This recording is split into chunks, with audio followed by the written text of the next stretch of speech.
आज के टॉपिक में हम गणित के विषय में कक्षा 10 का चैप्टर नंबर 3 दो चर वाले रैखिक समीकरण युग्म का अध्ययन करेंगे। तो यहाँ पर एक समीकरण है student ax plus B Y plus C बराबर 0। तो ये एक दो चर वाली रैखिक युग्म समीकरण है, यानी दो चर वाली एक रैखिक समीकरण है जिसमें दो चर x और y है, बाकी इसमें स्वेच्छ अचर है a b c, जिनमें हमारा a बराबर नहीं होगा 0 के और b बराबर नहीं होगा हमारा 0 के, और जबकि c भी हमारा 0 के बराबर नहीं है। तो ऐसा समीकरण, ऐसा बहुपद समीकरण जिसमें दो अज्ञात चर राशियां विद्यमान होती है तथा प्रत्येक चर की घात रैखिक होती है, यानी एक, तो यहाँ पर तो दो चर वाला रैखिक समीकरण कहलाता है। अब देखिए स्टूडेंट, यहाँ पर दो चर राशि हमारे पास है, एक x है और एक y है। तो ये दोनों ही अज्ञात है, इनको मिलाकर जो हमारा एक बहुपद समीकरण बना वो बना हमारा ax plus B Y plus C बराबर 0, रैखिक समीकरण बना दो चर वाला। तो देखिए यहाँ पर स्टूडेंट, तो इसकी परिभाषा थी ऐसा बहुपद समीकरण जिसमें दो अज्ञात चर राशियां विद्यमान होती है तथा प्रत्येक चर की घात रैखिक होती है, दो चर वाला रैखिक समीकरण कहलाता है। यहाँ पर देखिएगा, तो यहाँ पर जो a और b के x और y के गुणांक है जिनकी वैल्यू 0 के बराबर कभी नहीं होती। अब इससे रिलेटेड स्टूडेंट, अगर हमारे पास दो चर हो, चर वाली दो समीकरण हो, मान लो a1x plus b1y plus c1 बराबर 0, ये हमारे पास समीकरण है। a2x plus b2y plus c2, ये दो समीकरण दे रखी हो, मैं समीकरण युग्म दे रखे हैं। तो स्टूडेंट इन पर कुछ रिजल्ट निकल कर आते हैं जिनके साथ आज हम सवालों को सोल्व करेंगे। तो इसमें पहला समीकरण a1x plus b1y plus c1 बराबर 0 और दूसरा a2x p2 plus b2y plus c2 बराबर 0 है। तो जहां a1 a2 b1 c1 a1 b1 जो है x और y के गुणांक है, a2 b2 और c1 c2 जो हमारे अचर हैं, अचर पद हैं। तो इनमें एक रिलेशन निकलते हैं तीन, यानी a1 a2 का रेशियो, b1 b2 का रेशियो और c1 c2 का, तीनों का रेशियो इक्वल नहीं होता स्टूडेंट। तो वे समीकरण युग्म कैसे होते हैं, वो प्रतिच्छेद करते हैं, यानी एक दूसरे को किसी बिंदु पर प्रतिच्छेद करते हैं। जैसे ये वाला हमारा a1x है, b1y ab और cd जो हमारा a2x b2y प्लस c2 है, तो ये बिंदु ऊपर एक दूसरे को काटते हैं। और ऐसी स्थिति में स्टूडेंट इनका केवल एक ही अद्वितीय हल होता है। इस वाली कंडीशन दो में अगर a1 a2 बराबर आ जाए b1 b2 और c1 c2, तीनों कंडीशन हमारी बराबर आ जाएगी, तीनों का रेशियो सेम आ जाए कांस्टेंट का, तो ऐसी स्थिति में रेखाएं संपाती हो जाती हैं, मतलब एक ही हो जाती है, एक ही जगह, ये दो रेखाएं मिलकर एक ही जगह हो गई, यानी नीचे वाली a1x b1y प्लस c1 बराबर 0 और ऊपर वाली b2y प्लस c2 बराबर 0। तो ये दोनों रेखाएं pq और नीचे की मैं मान लूं, इसे मान लूं मैं cd, तो ये दो रेखाएं मिलकर संपाती हो गई। तो इनके जो होंगे अनेक रूप से जो होंगे परिमित अपरिमित हल होंगे, अनंत हल होंगे इस कंडीशन में। तीसरी कंडीशन स्टूडेंट, अगर a1 a2 बराबर आ जाए b1 b2 और c1 c2 के बराबर ना हो, तो स्टूडेंट इस केस में क्या होगा, रेखाएं समांतर होंगी। जैसे हमारी RS समांतर होगी TU के, तो ये RS है a1x b1y प्लस c1 बराबर 0 और ये होगी a2x b2y प्लस c2 बराबर 0। तो ऐसी स्थिति में ये कहीं भी प्रतिच्छेद नहीं करेंगे स्टूडेंट, तो ये समीकरण क्या कहलाएंगी, समांतर कहलाएंगे और इनका कोई भी हल नहीं निकल के आएगा। तो इन रिजल्ट्स को स्टूडेंट ध्यान से समझ लेना।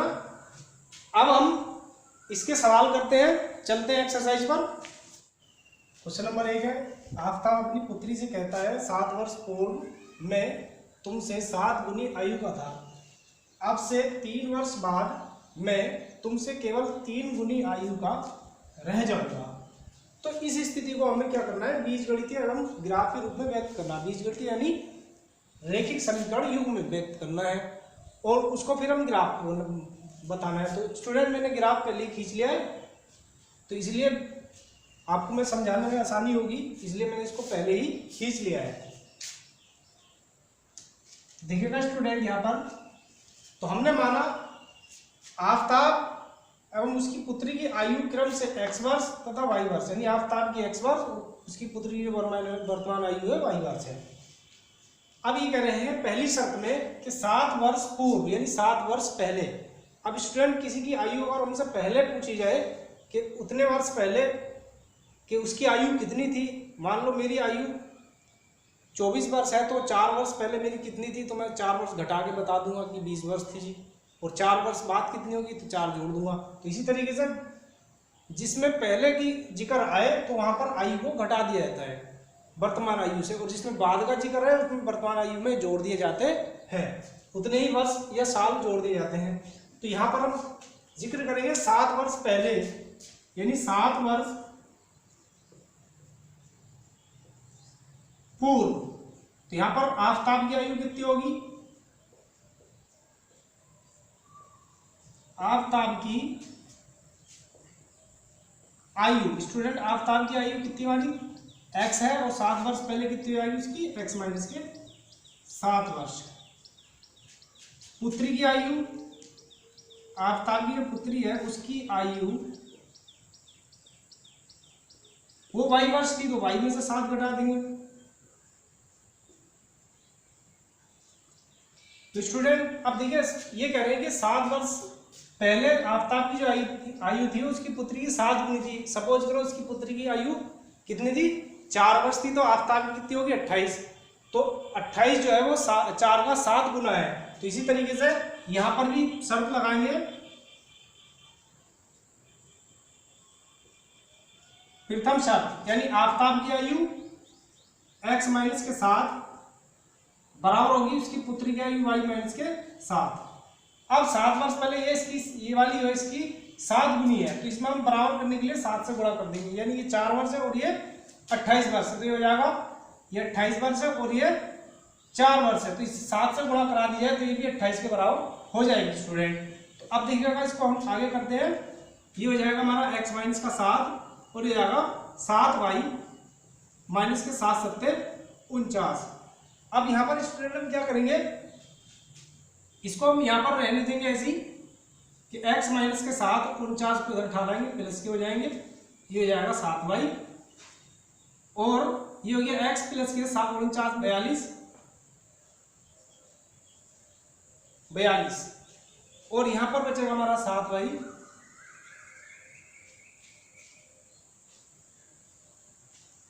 अब 7y बराबर, यदि स्टूडेंट हमारा y बराबर हो जाएगा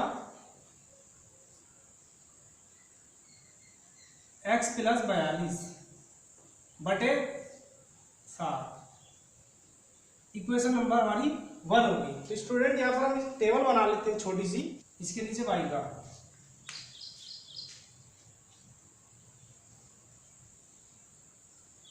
यहाँ पर एक टेबल क्रिएट कर लेते हैं स्टूडेंट। तो अब देखिएगा स्टूडेंट मैं यहाँ पर x की वैल्यू रखूंगा, साथ में उसकी y की वैल्यू निकालते रहेंगे। तो यहाँ पर स्टूडेंट हम यहाँ पर माइनस का 7 रख लें, तो 42 में से 7 घटाए तो कितना बैठेगा स्टूडेंट,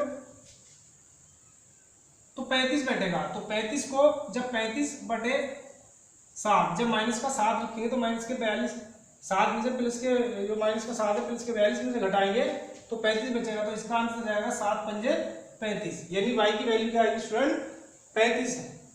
7 पंजे 35, 5 आ जाएगी, ये कट जाएगा 7 पंजे 35, तो y की वैल्यू 5 आ जाएगी। दूसरी कंडीशन में अगर हम x की वैल्यू क्या रखते हैं स्टूडेंट 0 रखते हैं, यहाँ पर 0, तो 42 बटे 7 तो ये हो जाएगा 7 छंग 42, तो y की वैल्यू हो जाएगी हमारे पास 6। तीसरी कंडीशन में हम स्टूडेंट 7 रख के देखते हैं तो ये हो जाएगा 7 सत्ते 49, 42 और प्लस का 7 रख लेंगे तो हो जाएगा 49, तो 49 बटे 7 यानी 7 में जाएगी इसकी वैल्यू 7। तो अब इस चीज को हम यहाँ पर रिप्रेजेंट करेंगे स्टूडेंट। तो यहाँ पर देखिए हमने x का वैल्यू माइनस के 7 रखा स्टूडेंट ये वाला यहाँ पर, और y का वैल्यू प्लस के 5 आया। यहाँ, तो ये कंडीशन यहाँ पर आई स्टूडेंट, ये तो ये बिंदु आया हमारा -7,5। दूसरी कंडीशन में हमने रखा स्टूडेंट 0 x बराबर, तो y का वैल्यू है हमारे पास 6 यहां पर।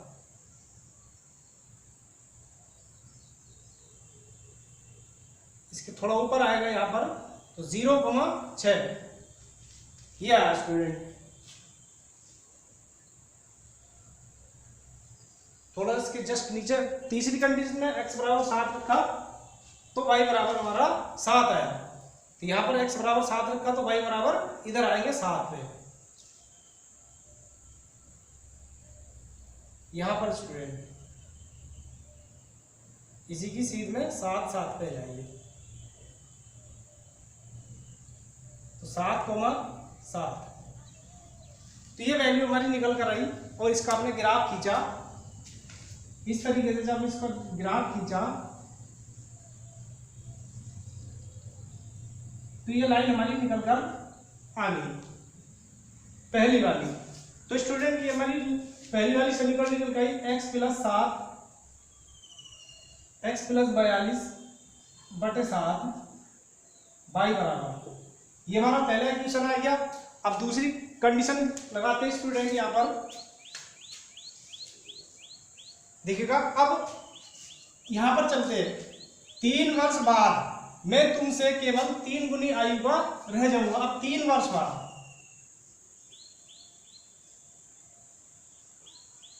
तो स्टूडेंट 3 वर्ष बाद आफताब की आयु कितनी होगी?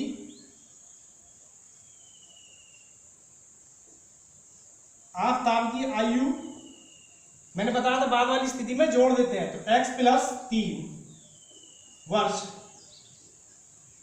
उसकी पुत्री की आयु कितनी होगी स्टूडेंट? उसकी पुत्री की आयु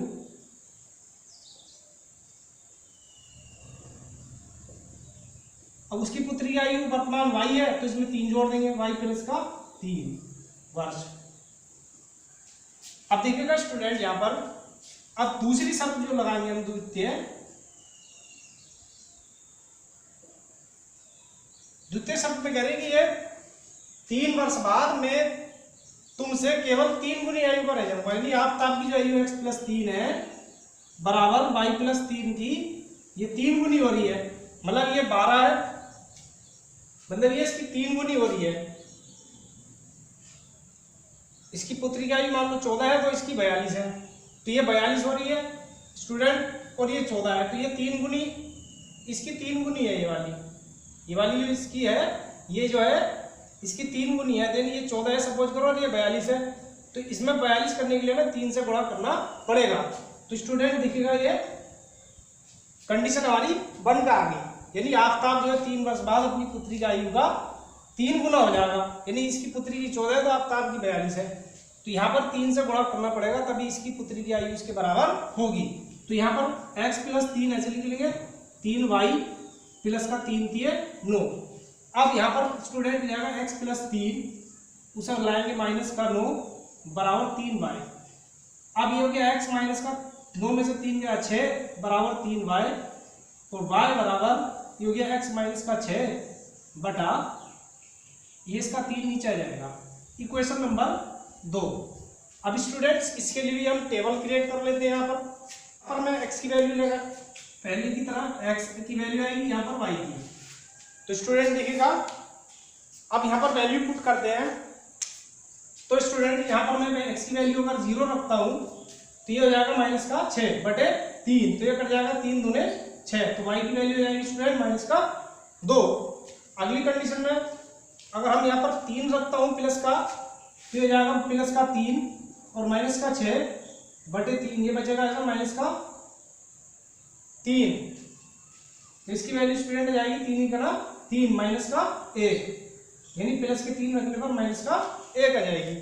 अगली कंडीशन में अब हम रख लें यहाँ पर क्या, x की वैल्यू रख लें स्टूडेंट 6, तो x की वैल्यू जब हम 6 रखेंगे तो प्लस का 6 -6 बटे 3 ये कट जाएगा, तो 0 बटे 3 यानी y की वैल्यू कितनी आएगी 0, तो ये x बराबर 6 पर y की वैल्यू आएगी 0 स्टूडेंट। तो अब इसका हम ग्राफ खींचते हैं, कैसे ग्राफ आएगा, तो तो देखिएगा स्टूडेंट यहाँ पर आइएगा, मैं आपको दिखाता हूँ। तो देखिएगा स्टूडेंट x बराबर 0 रखा हमने यहाँ पर, ये 0 है, और y की वैल्यू माइनस का 2 आया, ये आया स्टूडेंट 0 पर y का वैल्यू आया माइनस का 2। अब ये इसकी वैल्यू आ गई 0 माइनस का 2। यहां पे ये रिप्रेजेंट हो गया, इसके ये पॉइंट आ गया 0 माइनस के 2। अब x की वैल्यू 3 रखा यहां पर, तो y की वैल्यू ही माइनस का 1 यहां पर। इस कंडीशन की सीध में आएगी स्टूडेंट बिल्कुल यहां पर,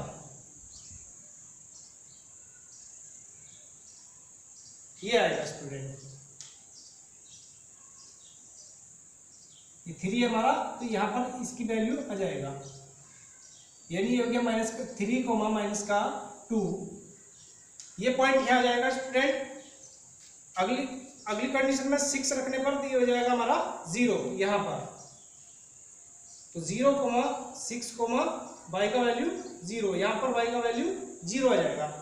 अब मैं इसको खींच देता हूँ स्टूडेंट, तो ये रेखा का जो इक्वेशन खींचेगा कुछ इस टाइप का होता हुआ यहां से निकल जाएगा।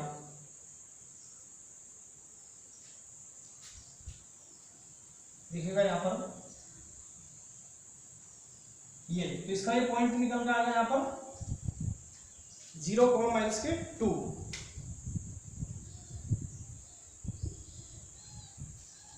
तो स्टूडेंट ये वाली हमारी रेखा आ जाएगी y इज इक्वल टू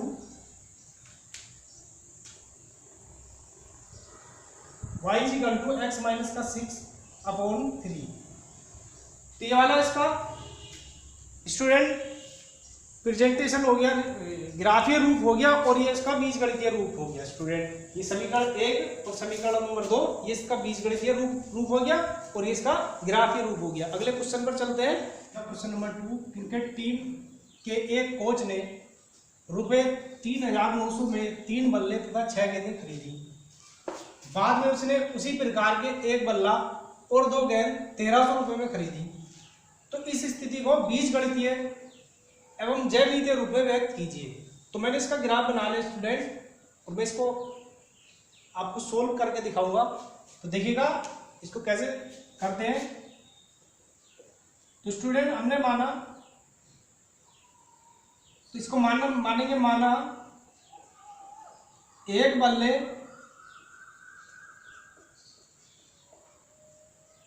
एवं एक गेंद का मूल्य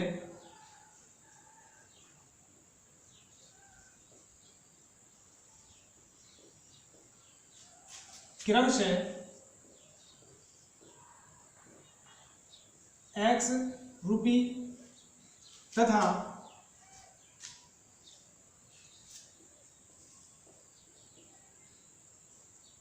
y रुपये था।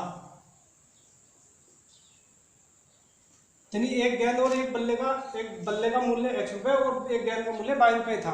अब पहली कंडीशन इसकी हम यहाँ लगाते हैं स्टूडेंट, यहाँ पर तो कोच ने कितने 3 बल्ले और 6 गेंद खरीदी, यानी 3 बल्ले और 6 गेंद 3900 रुपये में खरीदी। तो प्रथम शर्त इसकी हो गई,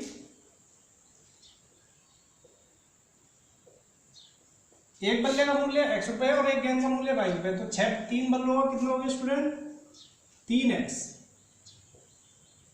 और 6 गेंदों का मूल्य 6y, और टोटल कितना हो गया स्टूडेंट 3900 रुपये, 3900। तो अब यहां पर देखिएगा स्टूडेंट्स, ये 6y है बराबर 3900, इधर आ जाएगा 3x, और y बराबर 3900 माइनस का 3x बटे 6। अब देखिएगा स्टूडेंट, इसके लिए हम ये हमारी समीकरण नंबर 1 हो गई। अब इसके लिए हम टेबल क्रिएट करते हैं, x के संगत मान और यहाँ पर y के संगत मान। तो हम यहाँ पर क्रम से रखते चले जाएंगे। तो यहाँ पर देखिएगा स्टूडेंट x की वैल्यू कितनी रखते हैं हम तो सबसे पहले हम x की वैल्यू 0 पर लगाते हैं। तो x की वैल्यू 0 रखने पर तो ये कट जाएगा इसका, x बराबर 0 पर कितना आएगा, ये सब कट जाएगा, इसमें भाग देंगे 6 6 36, ये 3900 हो जाएगा। तो 6 का भाग देने पर 6 6 36 बचा 3, 6 पंजे 30। स्टूडेंट ये जाएगा आपका 650, यानी y की वैल्यू आएगी आपकी 650 आएगी। दूसरी कंडीशन में अब रख के देखते हैं हम x की वैल्यू 3,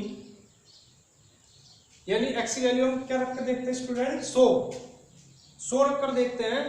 तो ये 3900 में से 100 दिया 300 घटा देंगे तो बटे 6, भाग 6 से दे देंगे तो यहाँ बचेगा स्टूडेंट 3600, और 3600 में हम 6 का भाग देंगे तो 6 6 36, यानी 600 आ जाएगा। यानी 100 रखने पर x की वैल्यू ये वाली 100, तो ये y की वैल्यू हो जाएगी हमारे पास 600। अब स्टूडेंट्स यहाँ पर हम 200 रख कर देखते हैं, इक्वेशन में हम 200 रख कर देखते हैं, 200 या 600, तो 3900 माइनस का 600 बटे 6, तो 600 जब घटाएंगे तो स्टूडेंट यहाँ पर बचेगा आपका 3300, और 3300 में 6 का भाग कितनी बार जाएगा, इसको भाग दे देंगे।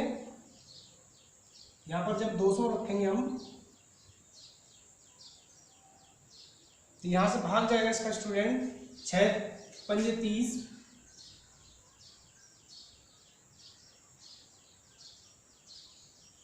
600 घटाने पर 6 पंजे 30, और 6 पंजे 30 हो गया स्टूडेंट, यहाँ पर बचेगा 3, फिर 6 पंजे 30, यानी 550 इसकी वैल्यू हो जाएगी।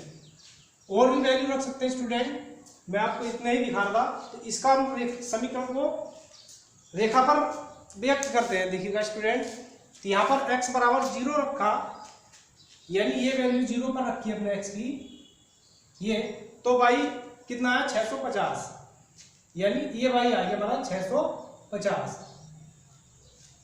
तो इसका पॉइंट आ गया हमारा ये वाला 0 पर, यानी 0,650।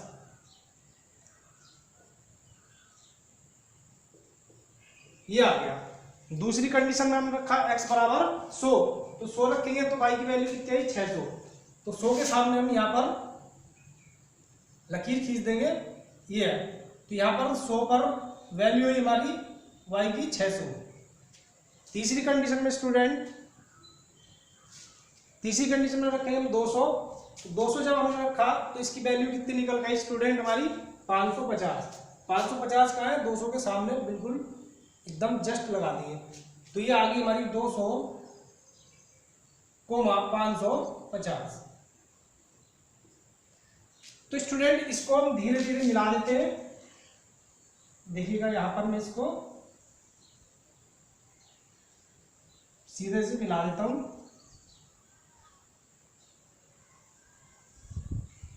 और ये हमारी रेखा ऐसे निकलती जहां को भी जाएगी चली जाएगी। तो यहां पर मैंने इसके पॉइंट रिप्रेजेंट कर दिए स्टूडेंट्स। देखिएगा ये हमारी रेखा आ गई, और इसके पॉइंट हमारे रिप्रेजेंट हो गए। तो ये वाली लाइन हमारी हो गई y बराबर 3900 माइनस की 3x बटे 6, ये हमारी लाइन आ गई। अब दूसरी शर्त लेते हैं इसकी।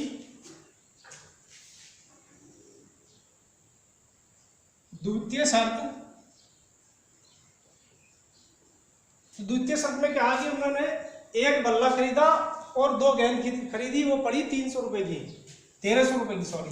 तो एक बल्ले का मूल्य x रुपए था और 2 गेंदों का मूल्य था हमारा, एक गेंद का y था, तो 2 गेंदों हो गया 2y बराबर 1300 रुपए। टोटल जो कीमत आई 1300 आई। अब 2y बराबर 1300 माइनस के x, ये x इधर आ जाएगा, और y की वैल्यू 1300 माइनस के x बटे 2 हो जाएगी। अब ये इक्वेशन हमारी स्टूडेंट 2 हो गई। इसके लिए हम टेबल क्रिएट कर लेते हैं, लगाएंगे।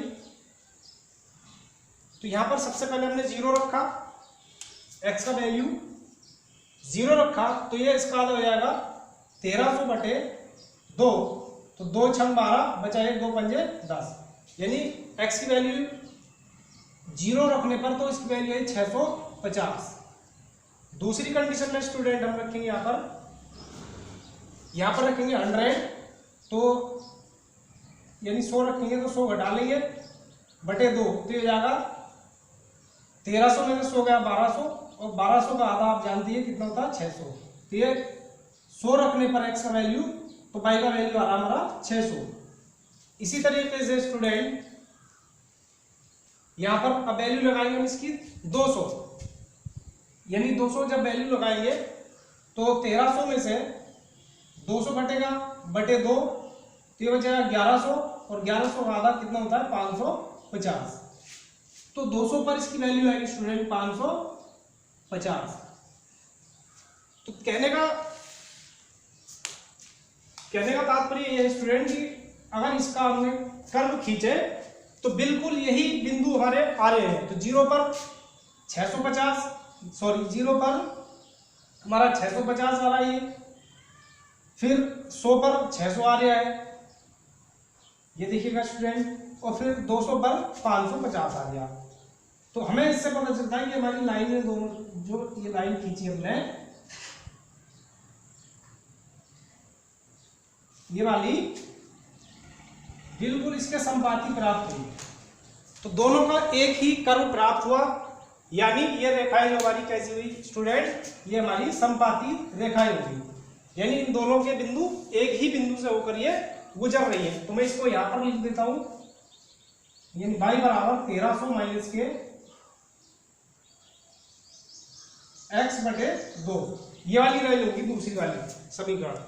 तो देखिएगा स्टूडेंट ये क्वेश्चन नंबर 2 कंप्लीट हुआ। अगले क्वेश्चन पर चलते हैं, जो इसका लास्ट क्वेश्चन होगा।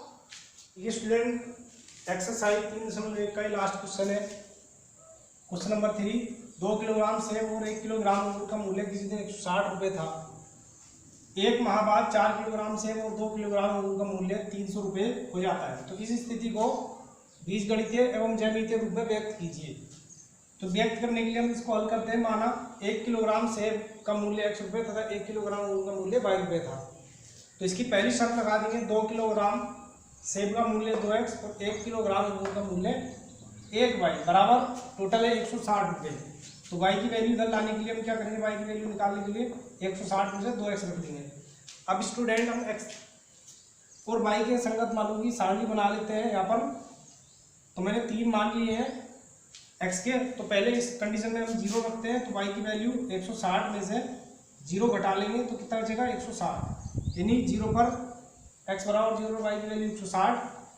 दूसरी कंडीशन में 10 रखें x बराबर, तो x बराबर 10 रखा तो हो जाएगा 10 दूने 20, डबल हो जाएगा 10 दूनी 20, और 160 में से 20 घटाया तो 140, y की वैल्यू 140 जाएगी।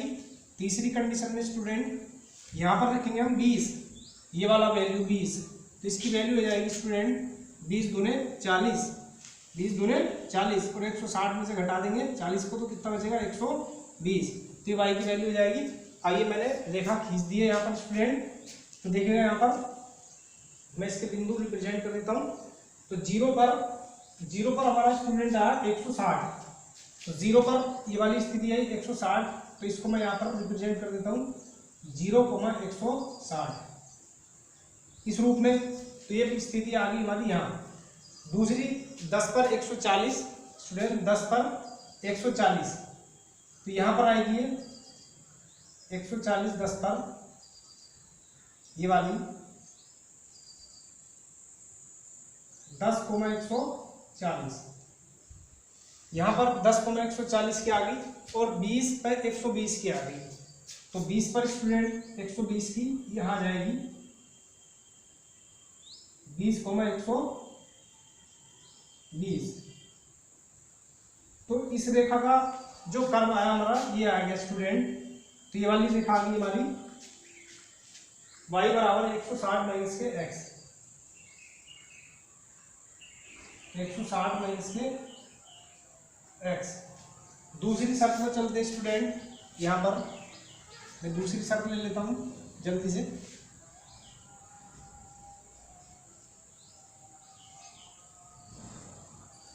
दूसरी शर्त में 4 किलोग्राम सेब और 2 किलोग्राम अंगूर का मूल्य कितना हो गया 300 रुपये। तो 4 किलोग्राम सेब का मूल्य 4x, क्योंकि 1 किलोग्राम का x रुपये है। 1 किलोग्राम अंगूर का मूल्य कितना है 22 रुपये है। तो इसमें कितना लिया गया 2 किलोग्राम अंगूर, तो 2 किलोग्राम अंगूर का 2 आई, और टोटल हो गया हमारा 300 रुपये। तो अब इसमें 2 का भाग दे लो, 2 दूने 4, 2 इकना 2, 2 इकना 2, 2 पंजे 10, 2 0 0, यानी y बराबर 150 माइनस के 2x। तो ये कंडीशन हमारी 2 आ गई। इस कंडीशन के लिए हम टेबल बना लेते हैं स्टूडेंट। x बराबर हमने 0 रखा यहाँ पर, तो y की वैल्यू कितनी आएगी 150 माइनस 0 बराबर 150। तो स्टूडेंट्स यहाँ पर y की वैल्यू आएगी आपकी 0 रखने पर 150। दूसरी कंडीशन में y बराबर 10 रख ले, तो 10 दूनी 20, 10 रखने पर x की वैल्यू, तो y बराबर कितना आ जाएगा 10 दूनी 20 में 150 में से 20 घटा देंगे तो कितना बैठेगा 130, y का वैल्यू आएगा 130। तीसरी कंडीशन में स्टूडेंट अब रख के देखते हैं हम 20, तो 20 रखेंगे x की वैल्यू, तो 20 की जगह हो जाएगा 20 दूनी 40, यहाँ पर 40 हो जाएगा स्टूडेंट 40, 150 में 40 गए 110, तो यहाँ पर इसकी वैल्यू आएगी 110। देखिएगा स्टूडेंट, अब इसको हम खींचते हैं, कैसे खींचेंगे, तो 0 पर 150 बैठ रहा था यहाँ पर, ये हो जाएगा 0,150,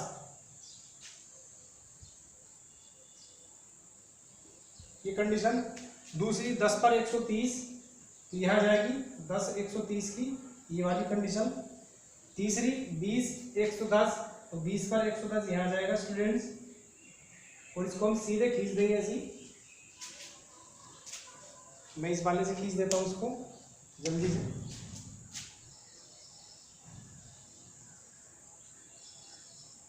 ऐसे होता हुआ ये कर्व भी हमारा निकल जाएगा। तो स्टूडेंट इसके पॉइंट में लिख देता हूँ यहाँ पर जल्दी से। फिर 0,150, 10,130,